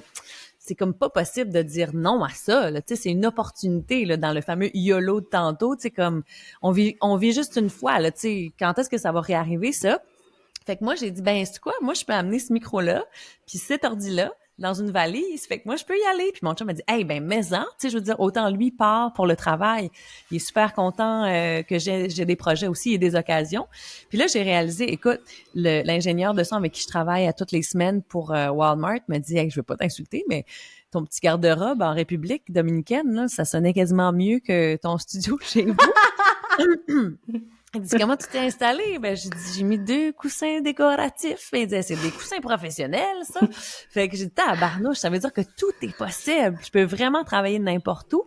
Puis c'est une discussion qu'on avait parce que mon chum est appelé à travailler ailleurs. Tu sais, comme juste ce printemps, il va aller au Suriname, il va régulièrement, il va en Roumanie pendant 1 mois et demi, il fait ça à chaque printemps, puis là, tu sais, ça c'est sans compter ses allers-retours à gauche, à droite qui sont plus spontanés que ça par le travail toujours, fait qu'à un moment donné, je me disais, on pourrait le suivre, mais là, je suis rendue à me dire, ou ben aussi, on pourrait aller quelque part, n'importe où, finalement, pas nécessairement le suivre sur son lieu de travail, puis je sens que pourquoi on reste ici encore, c'est notre ancrage. On revient au lien humain. C'est sûr que ça change tout. Tu sais, moi, j'ai voyagé un petit peu dans ma vie. Mon premier voyage solo backpack, c'était à 19 ans en Australie. Je suis partie 3 mois. À l'époque, on n'avait pas nos cellulaires. Fait que j'appelais ma mère d'un téléphone payant. Puis, longue histoire courte, à un moment donné, j'ai appelé à la maison, puis ma mère était pas là. Fait que j'ai parlé avec mon père, puis j'ai expliqué que je m'en allais sur un bateau pour faire de la petite plongée pendant 3 jours. Fait que j'appellerais pas pendant 3 jours, mais ce détail-là, il l'a oublié. Fait qu'il l'a pas dit à ma mère. Elle était sans connaissance quand j'ai appelé 3 jours plus tard. Mais, fait que ça, c'était un premier voyage. Puis après, à 30 ans, j'ai eu une bonne crise à trentaine, moi. Fait que j'ai changé de vie à ce moment-là. Puis j'ai pris mon pack-sac encore, puis je suis partie 6 mois cette fois-là. J'avais envie de sortir plus loin, là, tu sais, d'aller plus loin que le port, que la marina, là, d'aller voir ailleurs si je me trouvais là. Puis j'ai adoré ça, ce trip-là de partir seule. Fait que j'ai l'impression qu'il y a une partie de moi qui va toujours se nourrir par l'exploration, justement. Encore une fois, ça revient à la rencontre, mais d'aller voir d'autres façons de vivre, d'autres façons de faire, ça m'allume, ça me nourrit énormément. Fait que j'aimerais encore avoir créé ça, en fait, pas avoir accès, créer ça, parce qu'on a accès. En fait, j'ai envie de créer ça dans ma vie de famille. Mon petit gars vient de rentrer au primaire. Puis je sais que ça vient avec des défis quand même, l'école, mais souvent, les gens qui voyagent me disent c'est comme le bon moment. Tu sais, au secondaire, en fait, il y aura jamais de bon moment. C'est surtout ça. Il y aura jamais de bon moment. Il y a tout le temps quelque chose, puis faut juste que tu deals avec. Est-ce que ça, au secondaire, ça va me tenter d'arracher mon petit gars à ses amis? Peut-être que c'est plus dur à ce moment-là. Mais là, je trouve que c'est une belle occasion. Fait que oui, je l'annonce à nos proches pendant qu'on se parle. J'aimerais ça qu'on aille un petit peu plus souvent à l'extérieur, mais c'est sûr qu'on va tout le temps rester ici parce que c'est pour moi des racines, un ancrage qui est vraiment important. Puis, dans le fond, tout à l'heure, je te parlais du fait que je suis partie 6 mois toute seule, mais ce que je voulais dire par rapport à ça, c'est que j'ai réalisé que si j'étais capable de faire ça, je pense que c'est parce que mes ancrages sont solides ici. Je sais pas si j'avais eu cet ancrage-là. Quand je l'ai fait, j'étais célibataire. J'avais un gros réseau d'amis un réseau fort d'amis comme des sœurs et ma famille, évidemment. Que j'ai vu à Montréal à mi-voyage, puis je me suis rendu compte que si j'étais capable d'aller aussi loin, toute seule me perdre, c'est parce que j'avais ça qui m'attendait ici. Puis ça restera toujours la Baie des Chaleurs, ça restera toujours la Gaspésie, puis c'est sûr que je vais toujours revenir puncher, mais ouais, j'ai comme un appel d'aller vivre, je sais pas, est-ce que c'est 6 mois à gauche, à droite? Le temps nous le dira, mais ce sera ici que je l'aurais dit, la première fois publiquement. Mais Je trouve ça vraiment beau de se permettre de faire ça parce que c'est pas tout le monde qui se le permet, justement. Puis, de Moi plus aussi, en ça plus, vient d'un long suivi en thérapie, Joanie, là. Écoute, on enlève des couches là-dedans, là. il y a beaucoup de gens, je crois, qui ont fait cette réalisation-là aussi avec la pandémie de qu'est-ce que je veux vraiment faire dans la vie. Oui, Tu sais, ça ouais. nous a comme obligés, en fait, ça a obligé certaines personnes. Dans mon cas, moi, j'étais trop occupée à changer des couches puis à essayer de gérer des trop jeunes enfants pour réfléchir à quoi que ce soit d'autre. Mais je sens qu'il y a beaucoup de gens que ça a vraiment appelé à se questionner sur beaucoup de choses. On l'a vu juste avec les gens intéressés à s'installer dans les régions du Québec ou en Gaspésie de, mon Dieu, qu'est-ce que je fais en ville? Tu sais, pourquoi Oui, je vis ma vie ici? ça, c'est Puis génial. je trouve ça intéressant parce que le modèle que tu parles, tu sais, l'espèce de digital nomade, c'est de Oui, plus en plus populaire. Puis, en fait, c'est que je pense que ça a toujours été là à l'intérieur des gens, mais que maintenant les gens se le permettent. ouais. Puis ce que je trouve beau, c'est que de plus en plus de gens comprennent que leur ancrage peut être n'importe où. Hmm. Et pas obligé d'être en ville, tu sais. Puis je trouve que, puis on en a parlé un peu pendant la discussion de tout ce que la technologie a amené, tu sais. Puis pour moi, ça, c'est un méga avantage pour notre région, puis t'es un super Oui, bel tout à fait. exemple de tout ça, tu sais. La technologie fait en sorte que ton ancrage peut être à l'endroit où tu te sens mieux, où tu te sens bien, où tu as envie de mettre ces ancres puis ces racines-là, mais ça t'empêche pas d'avoir une carrière qui peut avoir la même proportion que d'autres personnes. C'est sûr qu'il va toujours avoir des distinctions au final, tu sais, c'est certain, mais quand même, je trouve que ça limite le nombre de choses que tu peux pas faire maintenant, cette De technologie-là. contraintes, ouais.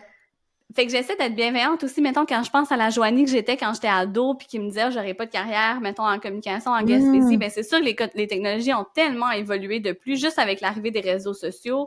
Moi, en fait, Facebook a commencé à exister quand je suis partie au cégep. J'ai perdu contact peut-être 2 mois avec les gens avec qui j'étais allée au secondaire, puis après, Facebook est arrivé. Fait que ça a pas été long, là, tu sais. Mais j'ai toujours resté connectée avec la région de cette façon-là. J'ai jamais eu l'impression d'être complètement évacuée du discours ambiant en Gaspésie. Moi, j'étais sur Twitter, je continuais à parler avec les gens. Tu sais, des gens que je reprends contact. Mettons, quand je suis revenue en Gaspésie, j'ai repris contact avec des gens, mais j'avais jamais l'impression de les avoir perdus de vue à cause Hmm. des technologies. Puis ça, je trouve que c'est précieux. Puis c'est vraiment un bel avantage pour la région. Mais ça, je trouve que on parle peu de toi dans ce balado. Je comprends que tu reçois des invités, mais Ben, c'est toi-même, correct. ce que tu fais, comme tu dis, ta carrière à toi, ce que tu fais, ce que tu crées, puis la visibilité que tu offres à la région, moi, je salue ça bien bas, là. C'est toi qui es inspirante, franchement.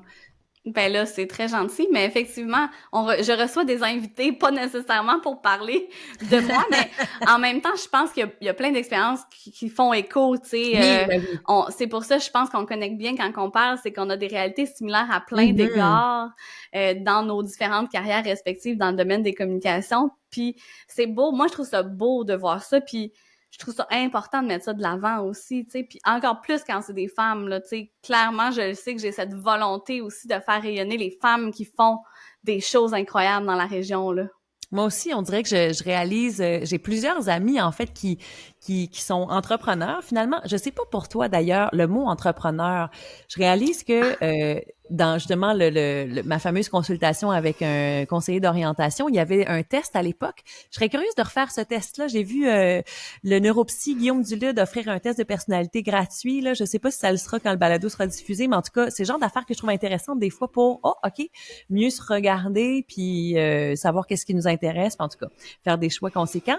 Mais à l'époque, moi j'avais le profil ASE. Je sais pas si tu te souviens de ça. Oui, je A m'en souviens. étant Artistique. artistique. Moi, c'était plutôt ça qui était fort. Je pense que ça stressait beaucoup mes parents. Ils étaient comme, qu'est-ce qu'elle va faire? Puis S, social. E, entrepreneur. Puis je me rappelle de ma réaction quand j'ai vu entrepreneur. J'étais comme, hey, boy, je suis pas entrepreneur, tu sais. Mais entrepreneur, tu sais, qu'est-ce qu'on avait comme vision de ça? Un monsieur à cravate prospère, tu sais. Mais c'est ça que je réalise qui a changé aussi dans je me rappelle, on m'a déjà demandé on m'a posé la question si j'étais ambitieuse. Puis j'avais dit non, parce qu'on dirait que j'associais ce terme-là à quelque chose comme de négatif, de requin, de, tu sais, le Ah, capitaliste, tu sais, vraiment. puis je me reconnaissais pas là-dedans, mais dans le fond, je me dis, je suis ambitieuse dans le sens où j'ai toujours le goût de me dépasser. J'ai une envie de dépassement de soi forte. Pourtant, je suis pas une fille compétitive dans la vie. Tu sais, les sports de compétition, tout ça, j'aime pas la game de compétitionner contre quelqu'un, mais à moi-même, oui, tu sais. Fait que je trouve que ça, c'est en train de se redéfinir. C'est quoi être entrepreneur? C'est quoi être, tu sais, il y a le fameux terme solopreneur. Puis on m'a parlé récemment du slowpreneuriat, puis j'étais là, oh, ça me parle, tu sais, de justement là, tu sais, quand t'as tu parlais d'avoir plusieurs projets, moi j'ai l'impression de justement en écoutant mon rythme puis mes besoins, ben c'est sûr que des fois je produis pas au point où je devrais produire selon quoi, encore une fois, mais selon justement la performance ou tu sais. Bref, puis je me dis, ben si j'étais une solopreneur, on dirait que ça m'aide un petit peu à accepter que c'est pas grave si c'est pas tous les projets qui sont à terme, c'est pas grave si je suis pas à jour sur toutes les plateformes, tu sais, c'est de me rappeler en fait sans cesse pourquoi j'ai fait ce choix-là donc, tu sais, ultimement. Exactement. En fait, je pense que c'est sur des publications sur tes réseaux sociaux que, justement, je disais des trucs sur le slowpreneuriat, tu sais, être slowpreneur. Puis ça me parlait énormément parce que c'est quelque chose que j'aimerais être capable d'atteindre, que j'ai bien de la difficulté. C'est un objectif, oui, c'est ça. Mais c'est vraiment vers quoi je souhaite tendre dans les prochaines années. Puis, un peu comme toi, tu sais, le terme entrepreneur, on dirait que je savais pas vraiment c'était quoi. Avant les fêtes, l'année passée, j'ai eu la chance d'aller donner une conférence dans le cadre de la Semaine des entrepreneurs à l'école. Oui! Et je suis allée parler aux jeunes à la polyvalente à Passepébiac. Puis il fallait que je parle un peu de mon parcours dans l'entrepreneuriat. Puis tu sais, j'ai encore de la misère à dire que je fais de l'entrepreneuriat. On dirait que je m'associe pas nécessairement à ça. Mais en creusant un peu puis en préparant ma présentation, je me suis rendu compte que j'ai une personnalité très entreprenante. C'est juste que j'entreprenais des choses autrement que ce que je pensais qui était justement des hommes à cravate, tu sais, des hommes blancs âgés à cravate qui font bien du cash. Ouais. Pour moi, c'est ça, tu sais, un homme d'affaires, un entrepreneur. Alors que je suis une entrepreneur à ma façon. Tellement. Ça fait longtemps. Puis ça fait, tu sais, j'ai tout le temps été celle qui organisait les projets artistiques, culturels. J'ai toujours été dans ce domaine-là. Puis on dirait que justement, j'avais de la difficulté à me rendre compte que d'organiser des pièces de théâtre, d'organiser des projets artistiques, des trucs culturels, c'est une forme d'entrepreneuriat. Tu sais, puis l'entrepreneuriat dans le domaine culturel, c'est encore flou un peu pour moi. Je suis membre de Culture Gaspésie depuis l'année passée, puis j'étais bien... quand j'ai vu passer la description, j'étais là, je pourrais, tu sais, puis je trouve ça important, moi, dans le développement de la région, d'être membre d'organisations comme ça. Puis là, je me disais, mais est-ce que j'ai ma place pour être membre de Culture Gaspésie? Le syndrome de l'imposteur. Vraiment beaucoup. Avec le domaine culturel, là, puis pourtant, j'ai toujours baigné dans le culturel. Je fais de la communication. Ben oui. Je crée au quotidien. Tu sais, mais ça me prend du temps. Ça m'a pris du temps à m'en rendre compte. Puis encore aujourd'hui, de dire que je suis une entrepreneur du secteur culturel, tu sais, ça sonne faux, on dirait. Pour moi, il y a encore quelque chose. Mais avec ma mentor, c'est quelque chose que je travaille justement, de démystifier un peu. Tu sais, femme d'affaires, j'ai de la misère avec ça. Ben, elle m'a dit, rencontre des femmes d'affaires qui t'admirent. Vous allez voir, vous êtes pas si différentes que ça. Elle dit, tu sais, t'es pas au même moment de ta vie que eux sont dans leur vie non plus. Puis je trouve ça intéressant, justement, de m'inspirer de femmes qui ont des parcours similaires aux miens. Puis c'est ce que j'aime autant avec toi. Puis c'est pour ça que je voulais te recevoir puis parler avec toi. C'est que je trouve ça très inspirant de regarder comment tu développes ton entreprise, comment tu mets tes choses sur place, comment tu fais tes choix, puis comment est-ce que tu es intègre dans tes choix-là, puis que tu es capable de t'écouter, parce que c'est vraiment quelque chose que j'aspire aussi, là.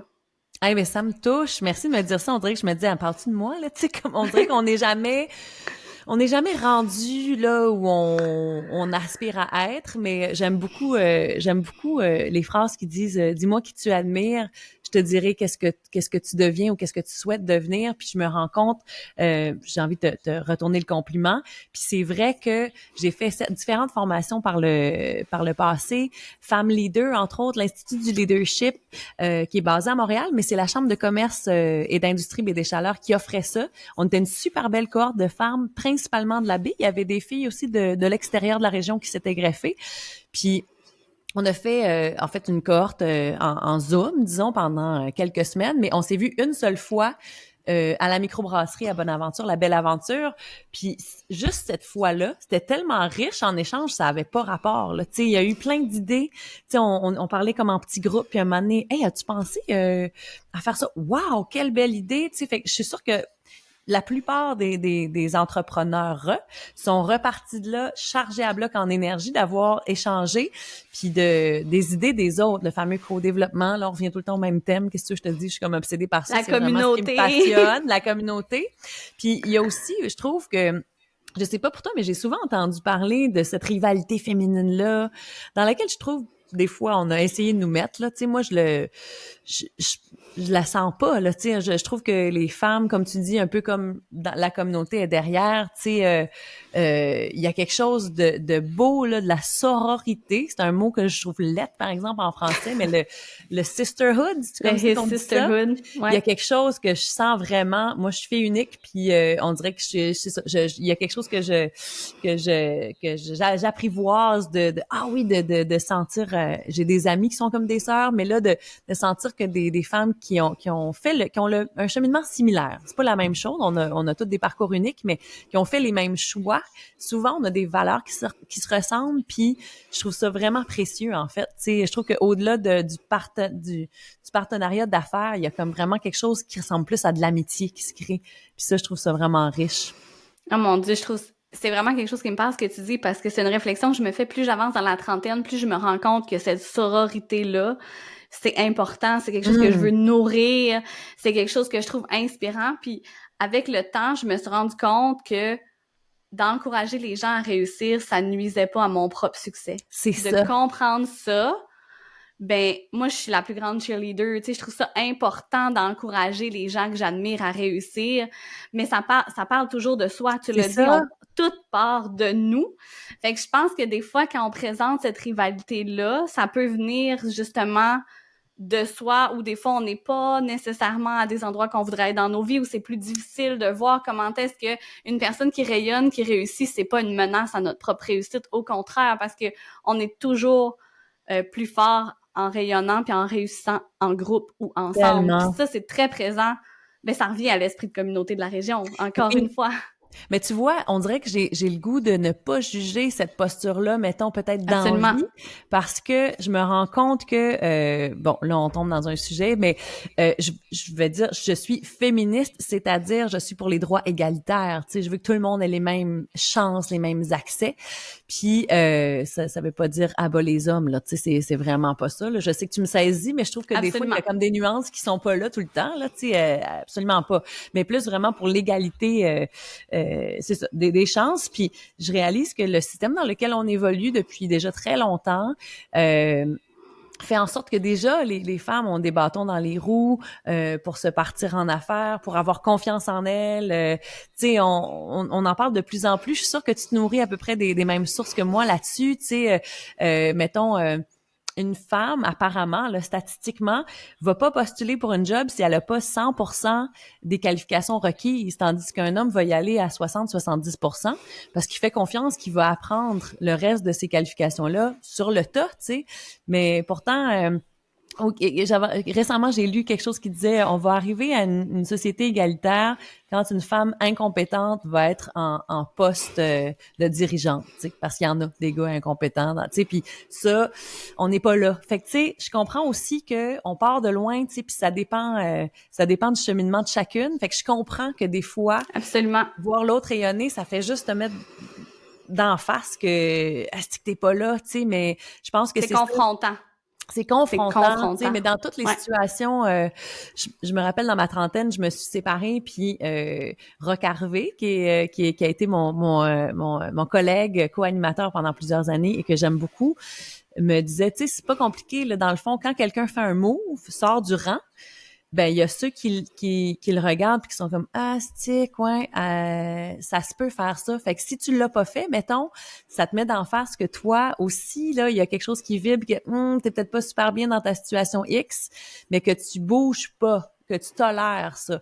Puis il y a les autres qui vont faire comme c'est que c'est plate. En tout cas, nous autres on est bien, hein. Tu sais, fait que il y a ça, tu sais, il y a comme vraiment. On ne parle que de nous encore là. Tu sais, ça va susciter une réaction puis ça parle de toi.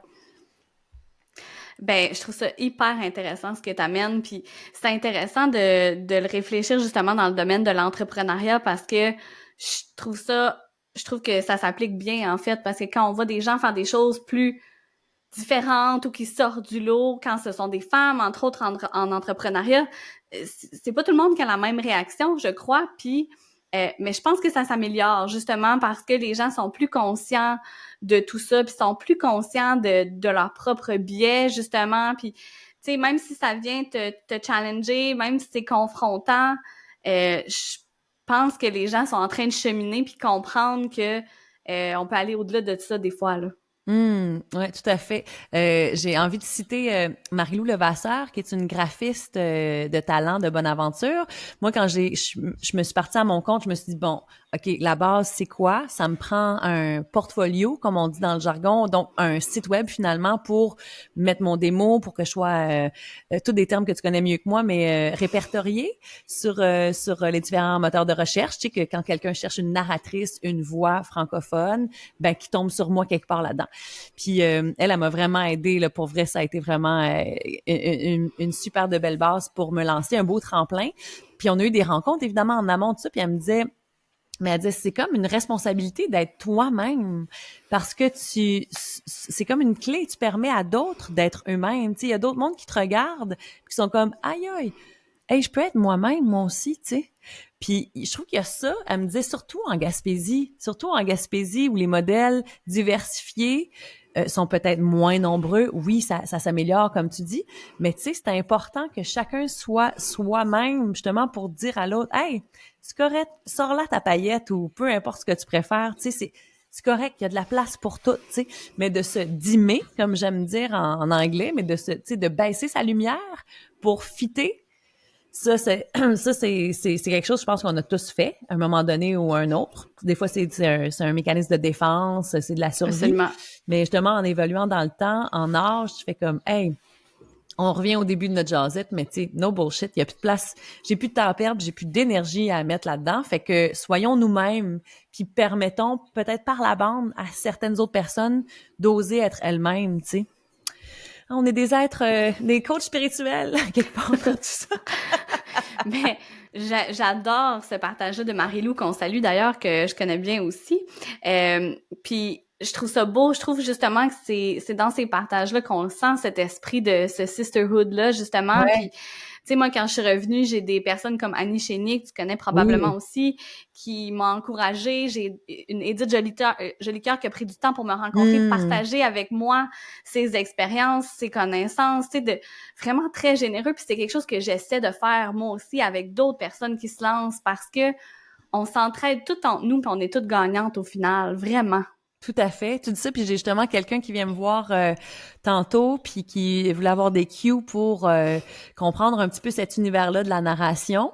Évidemment, je peux pas étaler tout ce que j'ai acquis au fil des dernières années, mais ça me fait plaisir d'être justement cette personne qui tend la main puis qui dit, ben oui, voici comment ça marche, voici la base, puis amuse-toi là-dedans. Fait que je trouve ça important d'avoir cette posture-là. Je trouve qu'elle paye au final, même si des fois on peut vivre des insécurités puis tout ça, mais cette espèce de posture d'abondance à la vie, je reste dans ma coach de vie spirituelle, mais ça aussi c'est des sujets qui me passionnent quand même d'expérimenter que oh ok, mon attitude change un paquet d'affaires dans mon quotidien, hein? Ma façon de penser, Vraiment. mon mindset là pour parler chinois, mais ouais, vraiment, ça c'est quelque chose de le fun aussi, je trouve, dans cette aventure du travail autonome là, voir à quel point oui, on est notre produit, puis à quel point notre posture, notre alignement peut changer un paquet de choses aussi là, je trouve ça fascinant. Vraiment, tellement.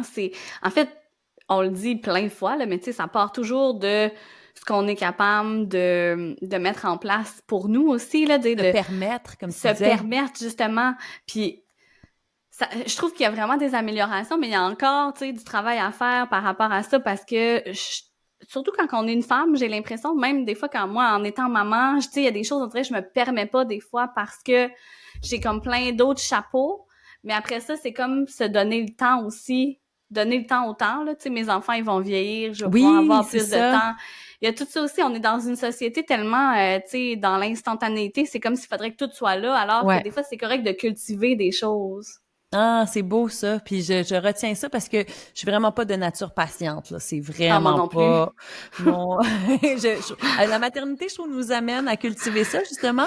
Mais comme t'as raison, tu sais, comme qu'est-ce qui presse tant que ça, tu sais. J'avais lu, j'ai beaucoup aimé ça d'ailleurs.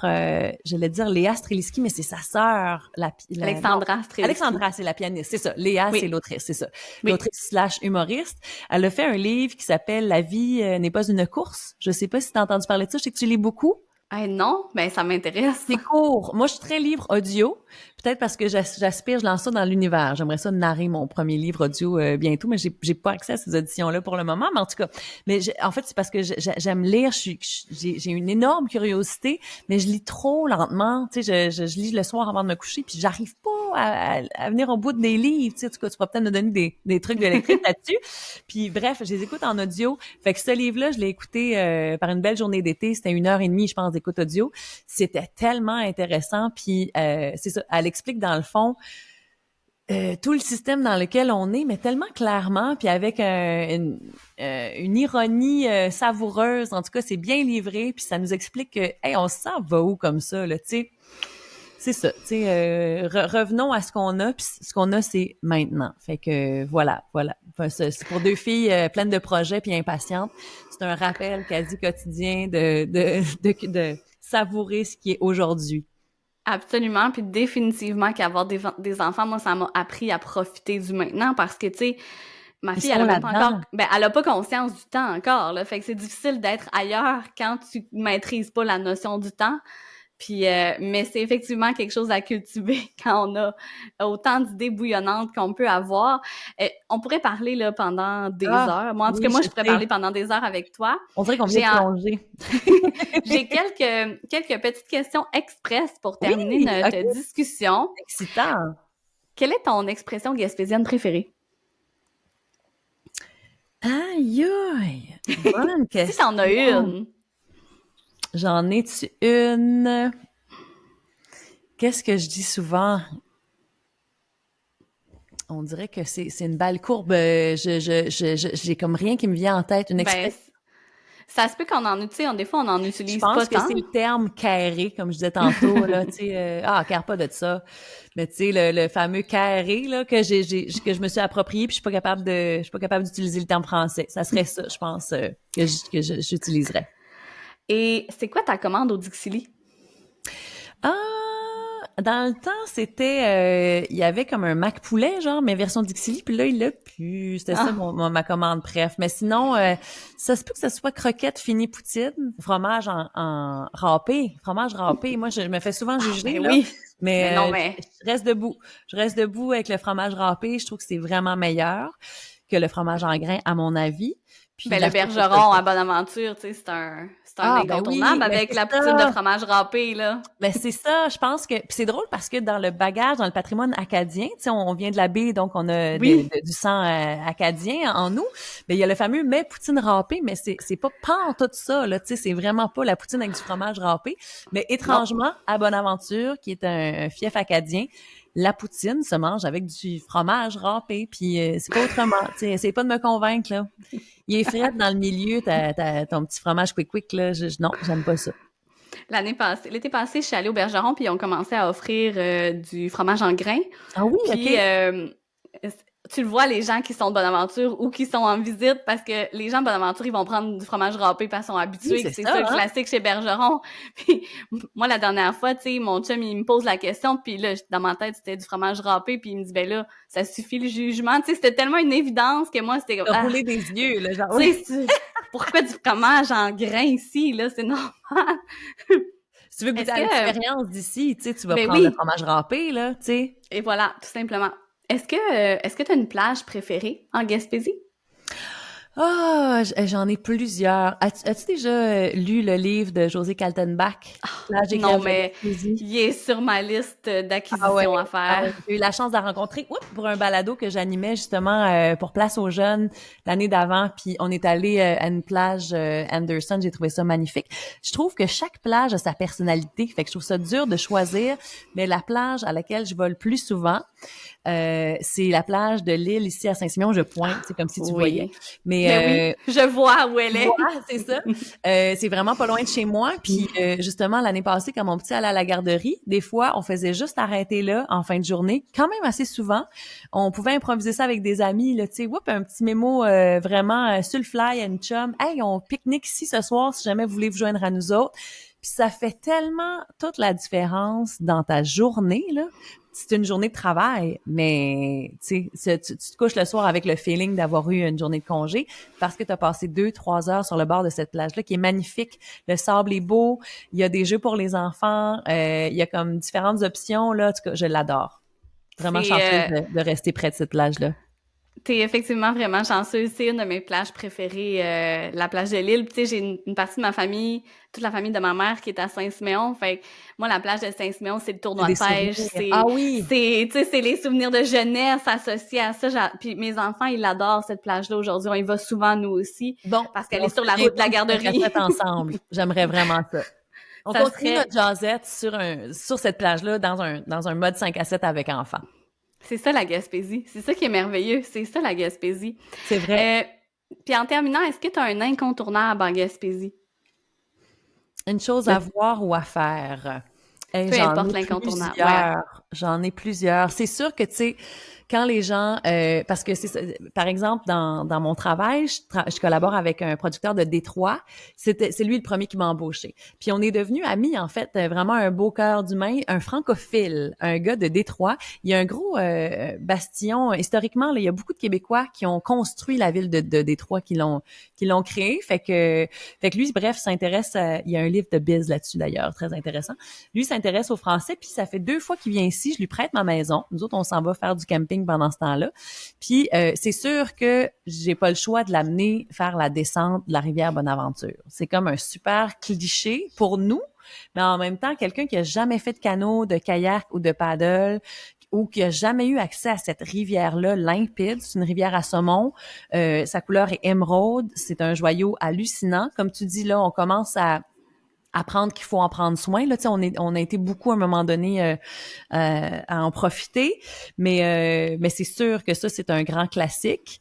Puis sinon, quoi d'autre? Ben là, je trouve qu'il y a justement, en parlant de passionnés ici, il y a vraiment plein de beaux petits festivals qui émergent, tu sais, des événements culturels vraiment tripants, à gauche, à droite, puis qui mêlent justement la nature à la culture. Moi, ça, là, wow, tu sais, tu viens comme d'atteindre le sommet du bonheur. Fait que, comme l'an dernier, j'ai passé pas mal de temps au Bleu-Bleu à Carleton-sur-Mer. Ça fait peut-être 4 ans maintenant qu'il existe. Quel bonheur de voir un show extérieur de qualité sur le quai de Carleton-sur-Mer avec le coucher de soleil. Il y avait des spectacles un petit peu partout dans la cabane à Eudore, il me semble, un peu plus loin là, sur le bras de plage. En tout cas, j'ai pas les bons termes de Carleton. Là. Sûrement qu'ils me diraient, ben non, c'est pas comme ça qu'on appelle ça. Mais un spectacle à l'église aussi avec Marie-Pierre Arthur. J'ai pleuré, c'était tellement beau. Fait que ça, ces petits joyaux d'événements-là créés par des gens d'ici, je vais dire par des gens d'ici et pour des gens d'ici, quoique, évidemment, les gens de l'extérieur sont les bienvenus, mais tu sais, il y a comme un accès privilégié. Là, quand ils vendent des billets, ils vont en vendre une partie aux locaux parce qu'ils veulent que, justement, oui, il y a un engouement national pour ce genre d'événement-là, mais ils veulent donner accès aux gens d'ici. En tout cas, ça, moi, ça me charme complètement. Fait que pour moi, ce serait comme les 2 incontournables. On va aller à la rivière, puis on va essayer de se trouver un petit festival ou un spectacle à l'extérieur, là. Je pense que c'est la grande séduction gaspésienne qui opère dans ce temps-là. J'adore. Est-ce que tu as tes projets qui s'en viennent, Stéphanie? Est-ce que tu as des choses que tu voudrais mentionner pour les gens qui nous écoutent ou est-ce qu'il y a des endroits qu'on peut te suivre si on veut savoir ce que tu fais? J'essaie, en fait, je me suis fait conseiller par une jeune talentueuse consultante en médias sociaux du nom de Joanie Robichaud et j'essaie de suivre ses conseils, quoique je suis de nature très joyeusement éparpillée puis des fois j'ai de la difficulté à me discipliner, mais là je vais m'appliquer à être plus présente sur LinkedIn, je suis déjà là, mais c'est surtout Instagram, je pense, mon média de prédilection que je trouve beau justement parce qu'on peut suivre des gens qui nous inspirent, tu sais, Facebook, je trouve que c'est devenu autre chose depuis les dernières années, je suis là aussi quand même, mais Instagram, c'est pas mal mon préf. Puis sinon, ben là, c'est ça. Je regarde la possibilité de me construire un studio parce que la vie de famille et la vie du monde audio, c'est pas toujours un mariage heureux, là. Fait que moi, j'ai besoin vraiment de silence. Puis j'ai envie d'un endroit justement pour créer. Tu sais, c'est une chose de m'être, disons, fait une place dans le milieu de la narration publicitaire, mais je suis beaucoup, comme je disais, ASE. Donc, il y a un penchant artistique fort. Fait que j'ai envie de créer plus. J'avais un petit peu moins fait de place à ça dans ma vie. Fait que, puis les entrevues, les rencontres, comme ce que tu fais, en fait, que je trouve fabuleux, me parlent énormément. Fait que j'ai pas encore eu l'image de comment ça va se dessiner. Des fois, ça m'intéresserait de faire une série documentaire. J'ai fait un petit cours de l'INIS là-dessus aussi. J'ai envie, en tout cas, de l'amener de la lumière, je trouve, dans ce qu'on vit globalement. Puis je sais pas quelle forme ça va prendre, mais là, je suis en train de tasser des choses pour faire de la place pour ça. Fait que sur les médias sociaux, je vous en parlerai plus dans le détail en temps et lieu, mais c'est pas mal ça qui m'habite ces temps-ci. Mais merci Stéphanie. Le lumière, je trouve que ça conclut très bien parce que moi, c'est définitivement un qualificatif que je te donne quand je pense à toi, lumineuse. Ah, c'est bien gentil. Ça a été un plaisir de discuter avec toi aujourd'hui. Vraiment très, très reconnaissante que tu as accepté mon invitation pour mon balado. Vraiment du gros bonheur. Je suis vraiment contente d'avoir vécu cette première fois d'inviter avec toi. C'était super agréable puis vraiment enrichissant. Merci encore. Merci Stéphanie. À bientôt. À bientôt.